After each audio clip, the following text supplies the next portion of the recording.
യാഗഭൂമി പരിശുദ്ധമാക്കാൻ വേണ്ടിയിട്ട് ഉഴുത സമയത്ത് ഉഴവുചാലിൻ്റെ നടുക്ക് നിന്ന് കണ്ടെത്തിയ കന്യക. ശൈവചാപം മുറിക്കുന്ന പുരുഷനെ എൻ്റെ മകളുടെ ഭർത്താവാക്കും എന്ന് ഒരു പന്തയം. ആകുന്നത് ചെയ്താലും മടിക്കേണ്ട കല്യാണം ഇതുമൂലം വന്നുകൂടിയിടുമല്ലോ. അവര് സ്വയംവര ഉദ്ദേശത്തോടു കൂടിയാണോ അവിടേക്ക് പോകുന്നത്? 3 ലോകങ്ങളില് ഞാനല്ലാതെ മറ്റൊരു വേറൊരു രാമനുണ്ട്. രാമൻ എന്ന് പറഞ്ഞാൽ ഞാൻ മാത്രമേ ഉള്ളൂ.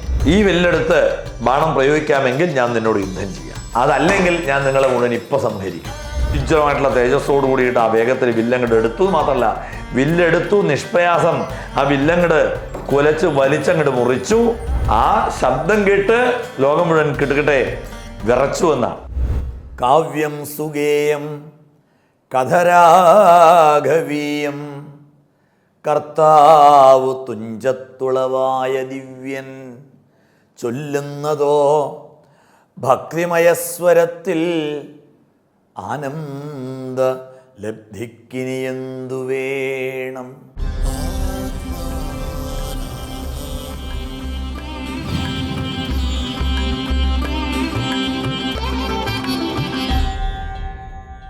നമസ്കാരം സാർ.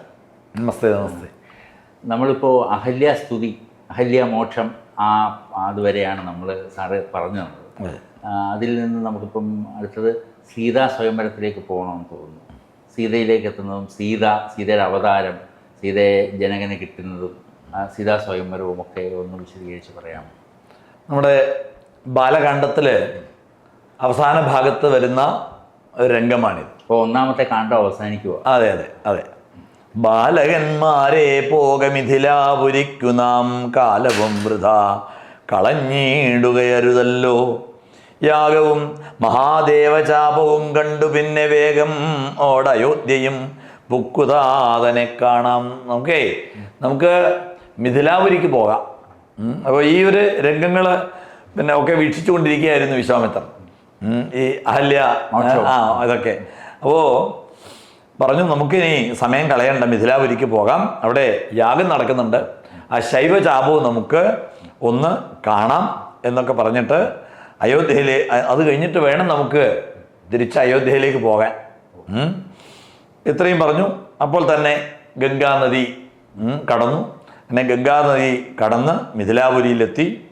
അപ്പോൾ വിശ്വാമിത്ര മഹർഷി അവിടെ എത്തിയിട്ടുണ്ട്. വിശ്വാമിത്ര മഹർഷി കാണാൻ വരുന്നുണ്ട് എന്ന് അറിഞ്ഞപ്പോൾ തന്നെ ജനക മഹാരാജാവ് വളരെ വളരെ ആനന്ദത്തോടു കൂടി സംഭ്രമത്തോടു കൂടിയിട്ട് പിന്നെ പൂജാദ്രവ്യങ്ങളും ഒക്കെ ആയിട്ട് കുലഗുരുവിനെയും ഒക്കെ കൂട്ടിയിട്ട് നേരെ ചെല്ലുകയാണ്.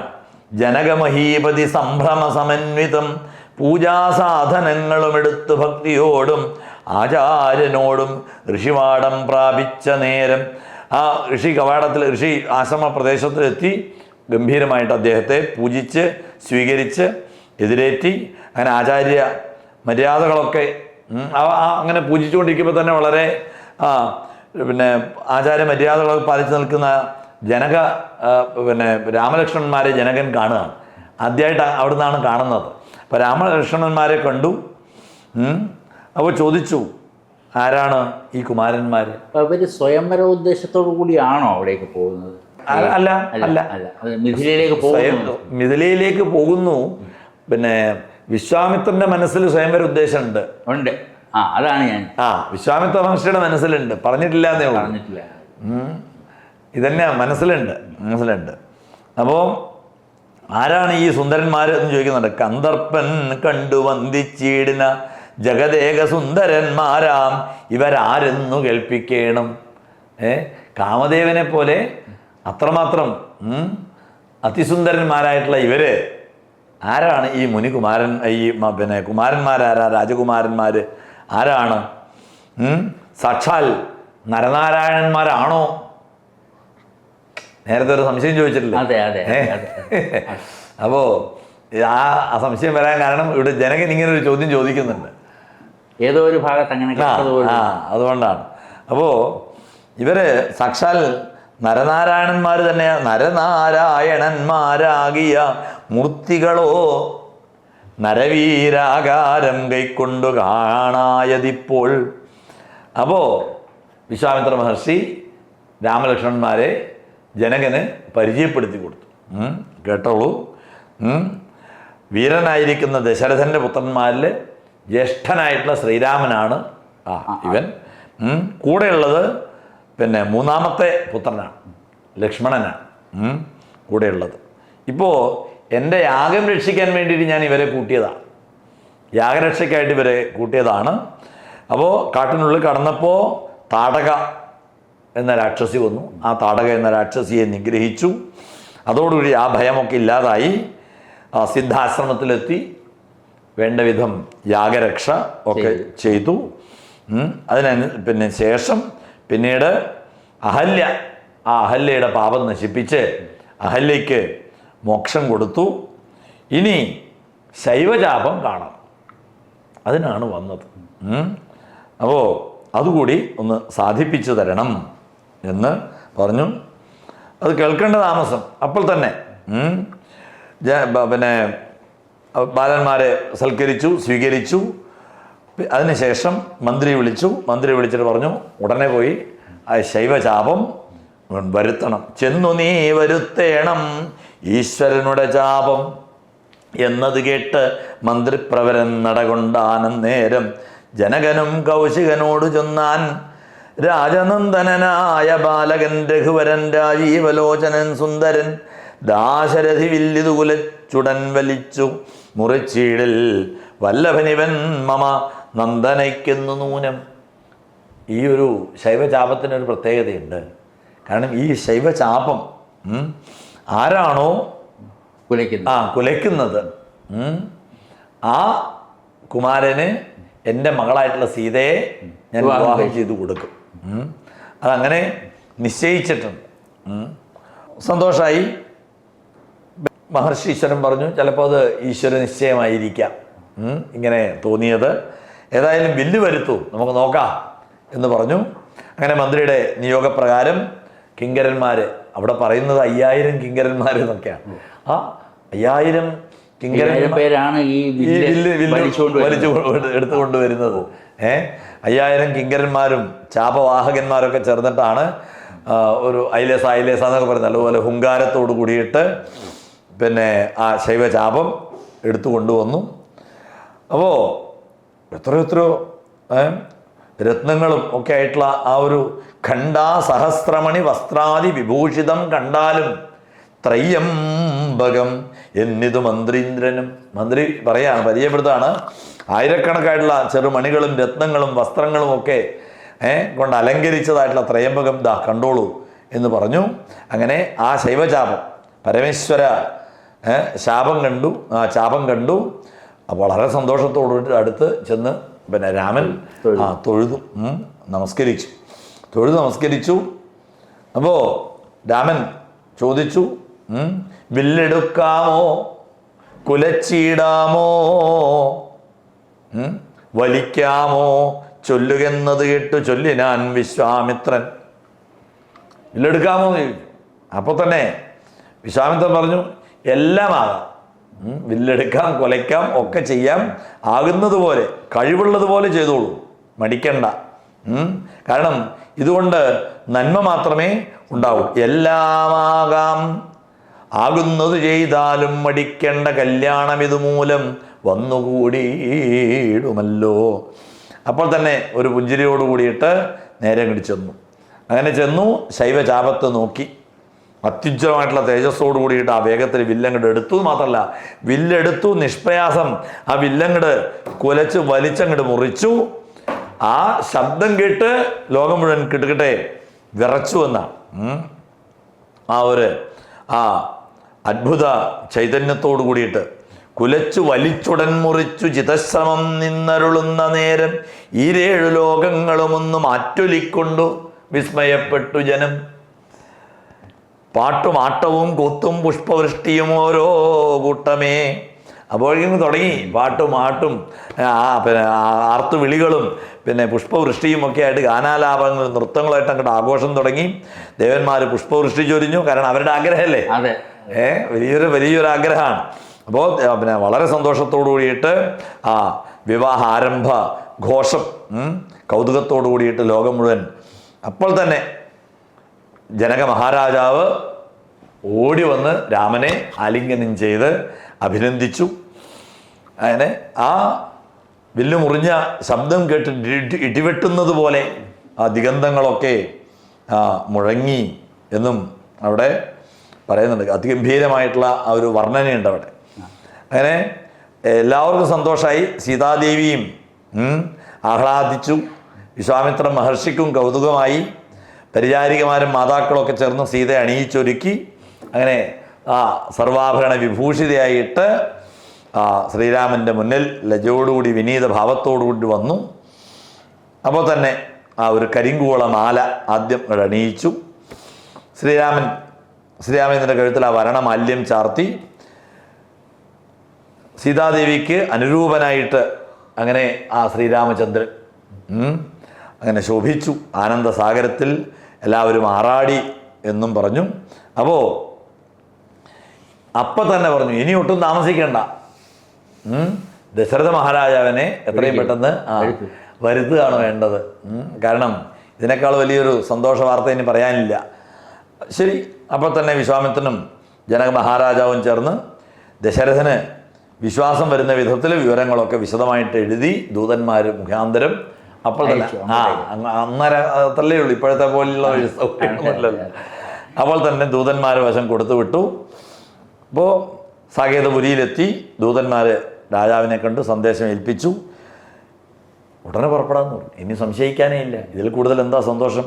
വളരെ സന്തോഷത്തോടു കൂടിയിട്ട് പുറപ്പെടാമെന്ന് കൽപ്പിച്ചു. അഗ്നിഹോത്രിയും കുലഗുരുവായിട്ടുള്ള വസിഷ്ഠൻ, അരുന്ധതി ദേവി, കൗസല്യ തുടങ്ങിയ പത്നിമാർ, ഭരത ശത്രുഘ്നന്മാർ ചതുരംഗ പടയോട് കൂടിയിട്ട് ഒരു ഉത്സവം പോലെ എല്ലാവരും ചേർന്ന് വാദ്യഘോഷങ്ങളോടൊക്കെ കൂടിയിട്ട് പുറപ്പെട്ടു. അങ്ങനെ മിഥിലാപുരിയിലെത്തി. ദശരഥ മഹാരാജാവിനെയും കൂട്ടരെയും എല്ലാവരും അതിഗംഭീരമായിട്ട് ജനക മഹാരാജാവ് എതിരേറ്റ് സ്വീകരിച്ചു. അപ്പോൾ രാജഗുരുവാണ്, ശതാനന്ദനാണ്. ഈ ജനകൻ്റെ ജനകവംശത്തിൻ്റെ രാജഗുരു എന്ന് പറഞ്ഞാൽ ശതാനന്ദനാണ്. ഇവിടെ വസിഷ്ഠനാണ്. അപ്പോൾ അങ്ങനെ ശതാനന്ദനോടൊപ്പം ചേർന്ന് ഗംഭീരമായിട്ട് വസിഷ്ഠ പത്നിയെയും വസിഷ്ഠ മഹർഷിയെയും പത്നിയെയും ഒക്കെ ഗംഭീരമായിട്ട് സ്വീകരിച്ചു. രാമലക്ഷ്മണന്മാർ വന്നു, ദശരഥനെ നമസ്കരിച്ചു. വസിഷ്ഠ മഹർഷിയുടെ പാദങ്ങളിൽ തൊഴുതു. പിന്നെ അമ്മമാരെയൊക്കെ നമസ്കരിച്ചു. അനിയന്മാരും ഒക്കെ ആയിട്ട് അനിയന്മാർ വന്ന് അപ്പോൾ തന്നെ രാമൻ്റെ കാൽക്കൽ നമസ്കരിച്ചു. ലക്ഷ്മണൻ ഭരതനെ തൊഴുതു, ശത്രുഘ്നൻ ലക്ഷ്മണനെ തൊഴുതു. പിന്നെ ദശരഥൻ ശ്രീരാമനെയും ലക്ഷ്മണനെയും ഒക്കെ ആലിംഗനം ചെയ്ത് വളരെ സന്തോഷം. അപ്പോൾ പറഞ്ഞു, എനിക്ക് 4 പുത്രിമാരുണ്ട് ഉണ്ടെന്ന് ജനകൻ പറയുക. ജനകൻ മഹാരാജാവ് ദശരഥനോട് വളരെ സന്തോഷത്തോടുകൂടി പറയാണ്, അപ്പോൾ അങ്ങയ്ക്ക് 4 പുത്രന്മാരുമുണ്ട്. അതുകൊണ്ട് 4 കുമാരന്മാരുടെയും വിവാഹക്കാര്യം നമുക്ക് ആലോചിക്കാം. എന്താ അഭിപ്രായം? മുന്നം നാരദനരുൾ ചെയ്തു കെട്ടിരിപ്പൂ ഞാൻ എന്നുടെ മകളായ സീതാവൃത്താന്തമെല്ലാം യാഗഭൂദേശം വിശുദ്ധ്യർത്ഥം ഉഴുതപ്പോൾ ഏകദാ സിതാമധ്യേ കാണായി കന്യാരത്നം. അപ്പോൾ ഇവിടെ സീതയുടെ കഥ പറയാം. നേരത്തെ ചോദിച്ചല്ലോ സീതയുടെ ചരിത്രം എന്താണ്. അപ്പോൾ വസിഷ്ഠനും വിശ്വാമിത്രനും ശതാനന്ദനും കൂടി ആ 4 വിവാഹങ്ങൾക്കുള്ള മുഹൂർത്തം ഒക്കെ നിശ്ചയിച്ചു. മണ്ഡപം ഒക്കെ ഗംഭീരമായിട്ട് പണിത് ഒരുക്കി ഗംഭീരമായിട്ട് ആ കാര്യങ്ങൾ എന്തൊക്കെയാണോ വേണ്ടത് അങ്ങനെയുള്ള കാര്യങ്ങളൊക്കെ വേണ്ട രീതിയിൽ ഒരുക്കി. അപ്പോൾ സീതയുടെ കഥ എന്താണ്, സീതാചരിത്രം എന്താണ് എന്ന് പറയാം. അപ്പോൾ നിന്നുടെ മകളായ സീതാവൃത്താന്തം കേൾനീ. അന്ന് മഹാമുനി എന്നോട് ആ സീതയുടെ വൃത്താന്തം എന്താണ് എന്നെനിക്ക് അന്ന് വിവരിച്ചു തന്നിരുന്നു. അത് ഞാൻ അങ്ങയെ പറഞ്ഞ് കേൾപ്പിക്കാം എന്ന് പറഞ്ഞിട്ടാണ് ആ മകളെക്കുറിച്ചുള്ള ആ സീതയെക്കുറിച്ചുള്ള കാര്യങ്ങൾ പറയുന്നത്. അപ്പോൾ യാഗഭൂമി പരിശുദ്ധമാക്കുന്നതിന് വേണ്ടി ആദ്യം അതെ. അപ്പോൾ അങ്ങനെ യാഗഭൂമി പരിശുദ്ധമാക്കാൻ വേണ്ടിയിട്ട് ഉഴുത സമയത്ത് ഉഴവുചാലിൻ്റെ നടുക്ക് നിന്ന് കണ്ടെത്തിയ കന്യക ഉഴവ് ചാലിന് സീത എന്ന് പേരിട്ടു. ഓ സീത. അതുകൊണ്ട് സീത എന്ന് പേരിട്ടു. അവളെ പുത്രിയായിട്ട് വളർത്തിക്കൊണ്ടിരിക്കുക ഒരു ദിവസം നാരദ മഹർഷി വന്നു. നാരദ മഹർഷി വന്ന് പറഞ്ഞു, നിൻ്റെ മകളായിട്ടുള്ള സീതയുടെ ചരിത്രം ഞാൻ വിവരിച്ചു തരാം, കേട്ടോളൂ എന്ന് പറഞ്ഞിട്ട് അന്ന് നാരദ മഹർഷി എന്നോട് ആ സീതയുടെ ചരിത്രം പറഞ്ഞു തന്നതാണ്. പരമാത്മാവ് ജന്മരഹിതനായിരിക്കുന്ന ഭക്തലസായിരിക്കുന്ന ഭഗവാൻ, ആ ഭഗവാൻ ശ്രീമൻ നാരായണൻ ഭഗവാൻ ദേവന്മാരുടെ ആഗ്രഹം പൂർത്തിയാക്കാൻ വേണ്ടിയിട്ട് രാവണനെ നിഗ്രഹിക്കാനായിട്ട് ഇന്ദ്രനും ബ്രഹ്മാവും രുദ്രനും ഒക്കെ അപേക്ഷിച്ചതുകൊണ്ട് ഭൂമിയിൽ വന്ന് സൂര്യവംശത്തിൽ അവതരിച്ചിട്ടുണ്ട്. ശ്രീരാമനായിട്ട് അവതരിച്ചിട്ടുണ്ട്. അതുകൊണ്ട് യോഗേശ്വരനായിരിക്കുന്ന ആ ഭഗവാൻ തന്നെ മാനുഷവേഷം കൊണ്ട് ശ്രീരാമൻ എന്ന മനുഷ്യനായ സമയത്ത് യോഗമായ, ആ യോഗമായ ദേവി മാനുഷവേഷത്തോടു കൂടിയിട്ട് നിന്റെ ഭവനത്തിൽ സീതാദേവിയായിട്ട് ജനിച്ചിരിക്കുക. അതുകൊണ്ട് നീ ഇവളെ മടിക്കാതെ ശ്രീരാമചന്ദ്രന് വിവാഹം ചെയ്തു കൊടുക്കണം എന്ന് ആര് പറഞ്ഞിരുന്നു? നാരദ മഹർഷി ജനക മഹാരാജാവിനോട് പറഞ്ഞിട്ടുണ്ടായിരുന്നു. അതുകൊണ്ട് നാരദ മഹർഷി ഇത്രയും പറഞ്ഞിട്ട് മറഞ്ഞു, അന്തർധാനം ചെയ്തു. അന്നു മുതൽ ഞാൻ ഭക്തിയോടെ തന്നെ എൻ്റെ മകളെ വളർത്തി. എങ്ങനെയാണ് സീതയെ രാഘവന് കൊടുക്കേണ്ടത്? അപ്പോൾ നാരദ മുനി പറഞ്ഞ പ്രകാരം ഈ ബന്ധം എങ്ങനെ സാധിക്കാൻ പറ്റും എന്ന് ഇങ്ങനെ ആലോചിച്ചുകൊണ്ടിരിക്കുന്ന അവസരത്തിലാണ് ഒരു ഉപായം തോന്നി. ശൈവചാപം, പരമേശ്വര ചാപം. അപ്പോൾ ആ ശൈവചാപം മുറിക്കുന്ന പുരുഷനെ എൻ്റെ മകളുടെ ഭർത്താവാക്കും എന്ന് ഒരു പന്തയം അങ്ങ് നിശ്ചയിച്ചു. ആ പന്തയം നിശ്ചയിച്ചുകൊണ്ട് രാജാക്കന്മാരെ വരുത്തി. പക്ഷേ ആ വന്ന രാജാക്കന്മാരെല്ലാവരും ഇത് സാധ്യമേ അല്ല എന്ന് പറഞ്ഞ് അവരൊക്കെ മടങ്ങി. അപ്പോൾ എന്തോ അങ്ങയുടെ അനുഗ്രഹം കൊണ്ട് ഇപ്പോൾ സാക്ഷാൽ ഭഗവാൻ തന്നെ വന്നു, വളരെ വളരെ സന്തോഷം എന്ന് പറഞ്ഞ് ജനകൻ എന്നിട്ട് ശ്രീരാമനെ നോക്കി വളരെ സന്തോഷത്തോടു കൂടിയിട്ട് പറഞ്ഞു, കോടി സൂര്യ സമപ്രഭനായിരിക്കുന്ന അങ്ങ്, ആ സൂര്യവംശമല്ലേ, ആ സൂര്യവംശജനായിരിക്കുന്ന അങ്ങയെ മിന്നലോടുകൂടിയ കർമ്മേഘത്തെ പോലെ ആ യോഗമായ ദേവിയോടൊത്ത് കണ്ടു. സീതാദേവി സാക്ഷാൽ യോഗമായാണല്ലോ. അപ്പോൾ യോഗമായോടൊത്ത് കണ്ടു. എൻ്റെ ജന്മം സഫലമായി, എൻ്റെ ആഗ്രഹം സാധിച്ചു, എനിക്ക് ഭക്തി ഉണ്ടാകണം, എനിക്ക് മുക്തി തരണം എന്നൊക്കെ ഗംഭീരമായിട്ട് അവിടെ പ്രാർത്ഥിക്കുന്നുണ്ട്. ജനകൻ തന്നെ ശ്രീരാമചന്ദ്ര സ്വാമിയോട് പ്രാർത്ഥിക്കുന്നുണ്ട്. ഞാനിതാ അങ്ങയുടെ പാദകമലങ്ങളിലൂടെ ഒഴുകി വരുന്ന ജലബിന്ദുക്കൾ ശിരസിലണിയാണ് എന്നൊക്കെ ഗംഭീരമായിട്ട് അവിടെ സ്തുതിച്ചു.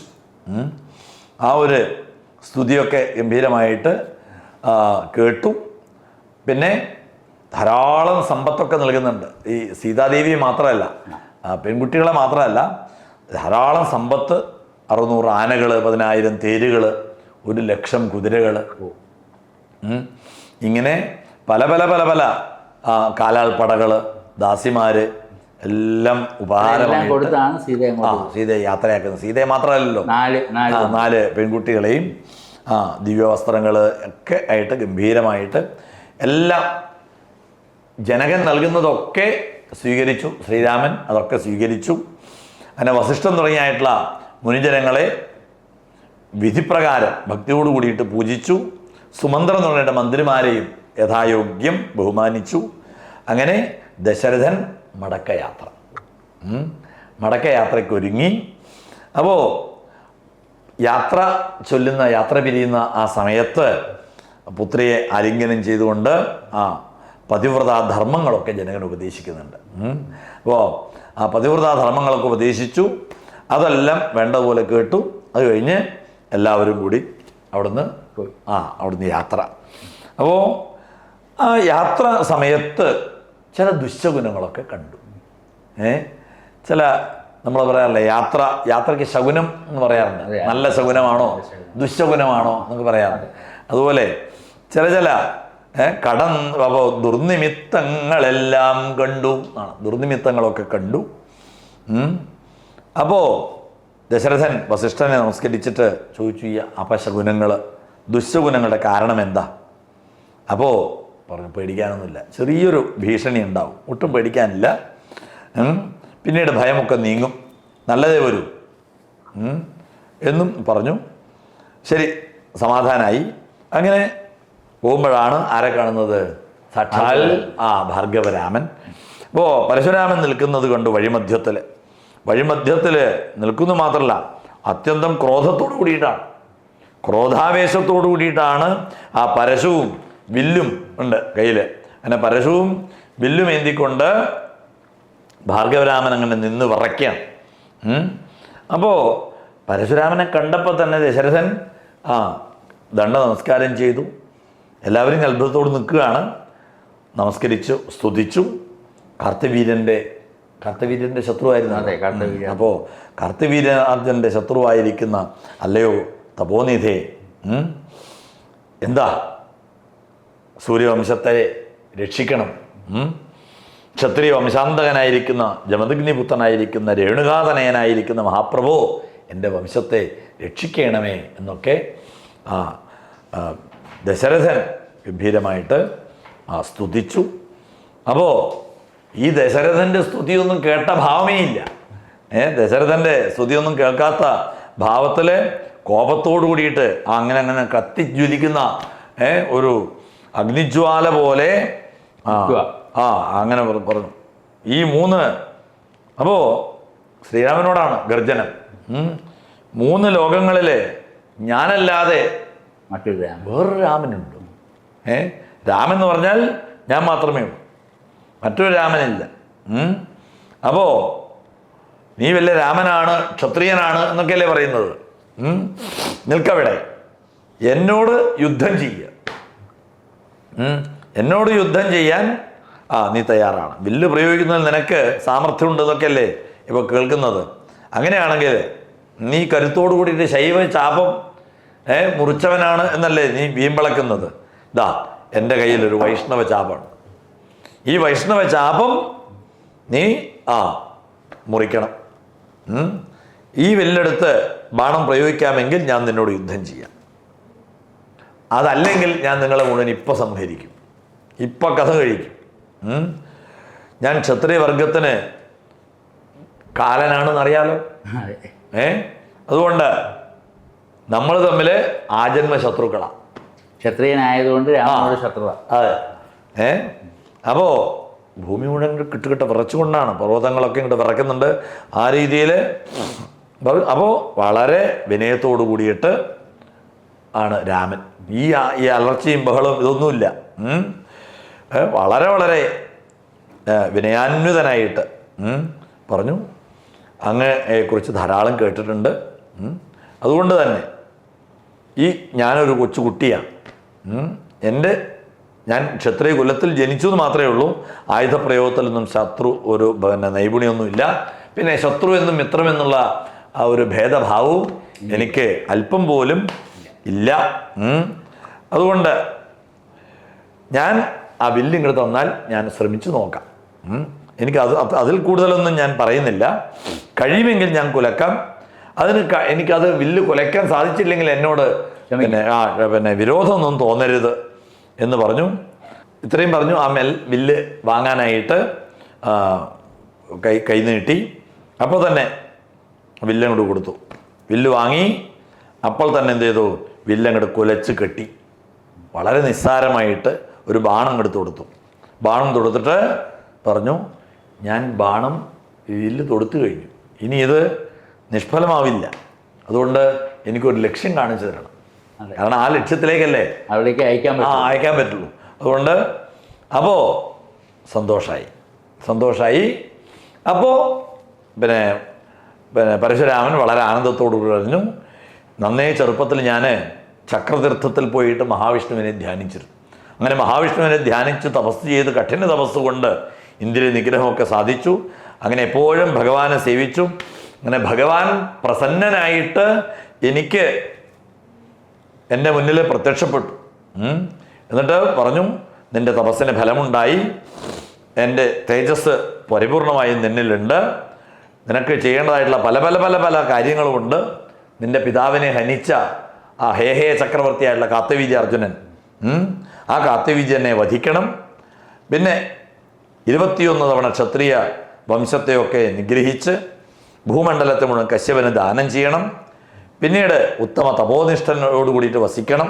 ത്രേതായുഗത്തിൽ ഞാൻ ദശരഥൻ്റെ പുത്രനായിട്ട് ശ്രീരാമചന്ദ്രനായിട്ട് വരും. അന്ന് നമുക്ക് തമ്മിൽ കാണാം. അപ്പോൾ എൻ്റെ വൈഷ്ണവ തേജസ് ദശരഥൻ പുത്രനായിരിക്കുന്ന രാമനിലേക്ക് നീ അർപ്പിക്കണം, സമർപ്പിക്കണം. എന്നിട്ട് വീണ്ടും തപസ് ചെയ്തിട്ട് ആ ബ്രഹ്മപ്രളയം ഉണ്ടാകുന്നത് വരെ എന്നെ ഭജിച്ചുകൊണ്ടിരിക്കണം എന്ന് മഹാവിഷ്ണു എന്നോട് പറഞ്ഞിട്ടുണ്ട്. ആ ഭഗവാന്റെ ആജ്ഞകളൊക്കെ ഞാൻ അനുസരിച്ചു. ദശരഥപുത്രനായിട്ട് അവതരിച്ച സാക്ഷാൽ മഹാവിഷ്ണുവാണ് നീ എന്നെനിക്ക് ബോധ്യമായി. അതുകൊണ്ട് ബ്രഹ്മാദി ദേവന്മാർ അഭ്യർത്ഥിച്ചുള്ള കാര്യങ്ങളൊക്കെ അങ്ങേക്ക് സാധിക്കാൻ ഞാൻ അനുഗ്രഹിക്കുന്നു. സാക്ഷാൽ മഹാവിഷ്ണു തന്നെയാണ്. അതുകൊണ്ട് തന്നെ ഇപ്പോൾ എൻ്റെ ജന്മം സഫലമായി, ഞാൻ ചെയ്ത തപസ്സും ഒക്കെ സാർത്ഥകമായി എന്ന് പറഞ്ഞ് വളരെ സന്തോഷത്തോടു കൂടിയിട്ട് അനുഗ്രഹിച്ചു. അപ്പോൾ പറഞ്ഞു, ഞാനും വളരെ സന്തുഷ്ടനാണ്, അങ്ങ് മനസ്സിൽ കരുതിയതൊക്കെ ഞാനിതാ തന്നിരിക്കുന്നു എന്നും പറഞ്ഞു. അങ്ങനെ പരശുരാമൻ ആദരവോടു കൂടിയിട്ട് ശ്രീരാമചന്ദ്രനോട് പറഞ്ഞു, എന്നെക്കുറിച്ച് എന്തെങ്കിലും അനുഗ്രഹം അല്പമെങ്കിലും ഉണ്ടെങ്കിൽ ആ പാദപത്മങ്ങളിൽ തൃപ്പാദ ഭക്തി ഉണ്ടാകണം. എനിക്ക് ഭക്തന്മാരിൽ ഭക്തി ഉണ്ടാകണം, ഭഗവാനിൽ ഭക്തി ഉണ്ടാകണം, ഭക്തന്മാരിലും ഭക്തി ഉണ്ടാകണം എന്നൊക്കെ പറഞ്ഞ് ഗംഭീരമായിട്ട് രാമനെ നമസ്കരിച്ച് അനുഗ്രഹം വാങ്ങി. അങ്ങനെ ആകട്ടെ എന്ന് പറഞ്ഞ് രാമനും പരശുരാമനെ അനുഗ്രഹിച്ചു. രാമനെ പ്രദക്ഷിണം ചെയ്ത് അപ്പോൾ തന്നെ നമസ്കരിച്ചു. എന്നിട്ട് മഹേന്ദ്രഗിരിയിലേക്ക് പരശുരാമൻ യാത്രയായി എന്നും പറഞ്ഞു. ദശരഥൻ വളരെ സന്തോഷത്തോടു കൂടിയിട്ട് ഉണ്ണിയെ ആലിംഗനം ചെയ്തു. അങ്ങനെ എല്ലാവരും ചേർന്ന് അയോധ്യയിലേക്ക് എല്ലാവരും മടങ്ങി അയോധ്യയിലെത്തി എന്നവിടെ പറഞ്ഞു. പിന്നെ അവസാനം പറഞ്ഞു നിർത്തുന്നത് കേകയ രാജാവായിരിക്കുന്ന യുധാജിത്ത്. ആ യുധാജിത്ത് കൈകേയിയുടെ പുത്രനായിട്ടുള്ള ഭരതനെ കൂട്ടിക്കൊണ്ടുവരാൻ ദൂതനെ അയച്ചു. അപ്പോൾ ദൂതൻ്റെ ഉദ്ദേശം മനസ്സിലാക്കിയ ദശരഥൻ ശത്രുഘ്നെ കൂട്ടി ഭരതനെ കേകയത്തിലേക്ക് അയച്ചു. അങ്ങനെ ഭരത ശത്രുഘ്നന്മാർ അമ്മാവൻ്റെ അടുത്താണ്, അവിടെ സന്തോഷത്തോടുകൂടി അവിടെ കഴിയാണ്. പിന്നെ രാമലക്ഷ്മണന്മാർ അയോധ്യയിലാണ് എന്നുകൂടി അവിടെ പറഞ്ഞു വെച്ചു. അപ്പോൾ നമ്മൾ ബാലകാന്ഡം ഇപ്പോൾ ഏതാണ്ട് സമാപിച്ചിരിക്കും. ഒരു സംശയം, നമ്മളിപ്പോൾ സൂര്യവംശം എന്ന് പറയും, ഇക്ഷ്വാകു വംശം എന്ന് പറയുന്ന, അപ്പോൾ ഈ വംശങ്ങൾ എങ്ങനെയാണ് തിരിക്കുന്നത്? ഇത് സൂര്യവംശമാണ് എന്ന് പറയുന്നത് അല്ല, സൂര്യവംശമാണെന്ന് പറയാൻ കാരണം വെച്ച് കഴിഞ്ഞാൽ വിവസ്വാൻ എന്നാണ്. ഈ പിന്നെ ബ്രഹ്മാവിൽ നിന്നാണല്ലോ തുടങ്ങുന്നത്. ബ്രഹ്മാവിൽ നിന്ന് പിന്നെ കശ്യപ പ്രജാപതിയുടെ പുത്രനായിട്ട് വിവസ്വാന്റെ പുത്രനായിട്ട് വൈവസ്വത മനു. ആ വൈവസ്വത മനുവിൽ നിന്നാണ് പിന്നെ ഈ സൂര്യവംശം ഉണ്ടാകുന്നത്. ഇക്ഷ്വാകുവൊക്കെ അതിൽ പെട്ടവരാണ്. അപ്പോൾ വൈവസ്വത മനുവിന്റെ പുത്രന്മാരിൽ ഇക്ഷ്വാകു വംശം. ഇക്ഷ്വാകു ഈ വിവസ്വാൻ എന്ന് പറഞ്ഞ സൂര്യനാണല്ലോ. ആ സൂര്യന്റെ പുത്രനായിട്ടാണ് വൈവസ്വതൻ. ആ വൈവസ്വതന്റെ പുത്രന്മാരാണ് ഇക്ഷ്വാകു മുതലായിട്ട് 10 പുത്രന്മാർ. അതുകൊണ്ട് ഇക്ഷ്വാകു വംശം എന്നും പേരുണ്ട്. അല്ലെങ്കിൽ അതിൽ ജനറലായിട്ട് പറഞ്ഞാൽ സൂര്യനിൽ നിന്ന്, അതുകൊണ്ട് സൂര്യവംശം എന്നും പേരുണ്ട്. ഇപ്പോൾ ഭാഗവതത്തിലൊക്കെ ആണെങ്കിൽ സൂര്യവംശം, ചന്ദ്രവംശം. ചന്ദ്രവംശം ഏതാണ്? ചന്ദ്രവംശവും പറഞ്ഞിരിക്കുന്നുണ്ട്. ശ്രീകൃഷ്ണൻ ഉണ്ടാകുന്ന ചന്ദ്രവംശത്തിലാണ്. മഹാഭാരതത്തിലെ ഇപ്പോൾ അർജുനൻ, ഭീഷ്മർ, ഇവരൊക്കെ പാണ്ഡു, ഇവരൊക്കെ എല്ലാം ചന്ദ്രവംശത്തിലാണ്. ആ കാരണം അത് യഥാർത്ഥത്തിൽ ചന്ദ്രന്റെ മകനായിട്ട് ബുധൻ, അതൊരു ഭാഗവതത്തിൽ അത് വർണ്ണിക്കുന്നുണ്ട് ആ കഥ. ബുധനും പിന്നെ ഇവര് ആരായിട്ട് ബുധൻ ഇളയെ കാണുന്നതും അതിൽ ഉണ്ടാകുന്ന പുത്രനാണ് പിന്നെ പുരൂരവസ്. പിന്നെ ഉർവശി. ഉർവശി. ആ ഉർവശിയുടെയും പുരൂരവസന്റെയും വംശത്തിൽ ആയുസ്, ശ്രുതായുസ്, സത്യായുസ് അങ്ങനെയുള്ള ആ ഒരു കഥ അതിൽ ആ വംശത്തിലാണ്. അതുകൊണ്ടാണ് അതിനെ കുരുവംശം എന്ന് പറയുന്നത്. അതെ അതെ. പിന്നെ കുരുവംശം എന്നും പറയുന്നുണ്ട്. അത് പിന്നീട് വരുന്നുണ്ട്. ആ ആ കൗരവംശമൊക്കെ പിന്നീട് വരുന്നുണ്ട്, കുരുവംശം വരുന്നുണ്ട്. അതിന്റെ കുരുവംശകമേ ഉണ്ട്.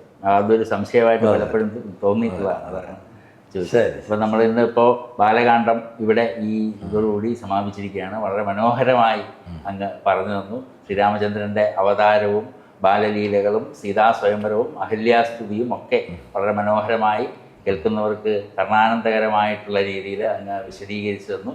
വളരെ നന്ദി. നമസ്കാരം. ശരി. നമസ്തേ.